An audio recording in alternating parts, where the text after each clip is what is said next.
Hello दोस्तों, कैसे हैं आप। क्वेश्चन नंबर 71 बेहद दिलचस्प था, जबरदस्त था।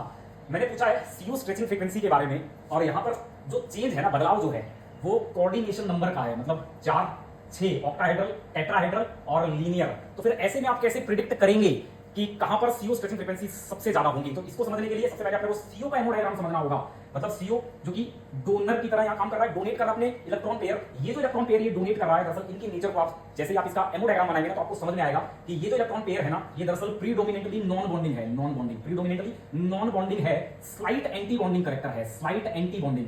तो प्रीडोमिनेंटली नॉन बॉन्डिंग है, मतलब इसका सीओ बॉन्ड ऑर्डर कैलकुलेशन में कोई लेना देना नहीं है, कोई इसका फर्क नहीं पड़ेगा। स्लाइट एंटी बॉन्डिंग है, तो मतलब अगर मैं इसको कंसीडर करूं तो क्योंकि ये प्योरली नॉन बॉन्डिंग नहीं है, थोड़ा सा एंटी बॉन्डिंग करेक्टर है, तो मतलब बॉन्ड ऑर्डर्स को ये थोड़ा घटाता है। तो फिर इसी ऐसे में जो फ्री सीओ है ना, उसका बॉन्ड ऑर्डर 2.67 के आसपास होता है। ये एक्सपेरिमेंटल है, ठीक है। तो ये तो बात हुई फ्री सीओ की, जहां से ये डोनेट करता है अपने इलेक्ट्रॉन पेयर जो कि प्रीडोमिनेंटली नॉन बॉन्डिंग है, जिनमें स्लाइट एंटी बॉन्डिंग करेक्टर है। और अगर स्लाइट एंटी बॉन्डिंग करेक्टर है और डोनेट हो रहा है, तो फिर ऐसे में क्या होगा, ये एंटी बॉन्डिंग करेक्टर कम होते जा रहे हैं। और अगर एंटी बॉन्डिंग करेक्टर कम होगा तो फिर बॉन्डिंग करेक्टर्स बढ़ेंगे और बॉन्ड ऑर्डर बढ़ना चाहिए। तो अगर मैं यहां इन तीनों की बात करूंगा दोस्तों, तो यहां पर ऑस्मियम पर +2 चार्ज है, और प्लेटिनम पर भी +2 चार्ज है, और मरकरी पर भी +2 चार्ज है। तो जब सीओ डोनेट करेगा, तीनों में जब सीओ डोनेट करेगा, तो इस +2 चार्ज को कम करने की कोशिश करेगा, इसको मिनिमाइज करने की कोशिश करेगा, ताकि ये खत्म हो जाए इलेक्ट्रोन्यूट्रलिटी के मुताबिक। ये सीओ, ये जो 2 पॉजिटिव चार्ज है, सीओ इसे कम करने की कोशिश करेंगे। और क्योंकि यहां पर सीओ 6 है, 6 सीओ है, तो थोड़ा थोड़ा सब डोनेट करेंगे, सब इलेक्ट्रॉन डेंसिटी डोनेट करेंगे। तो फिर ऐसे में हर एक सीओ पर मतलब 6 सीओ पर 2 पॉजिटिव को खत्म करने की जिम्मेवारी है। तो एक सीओ कितना चार्ज ले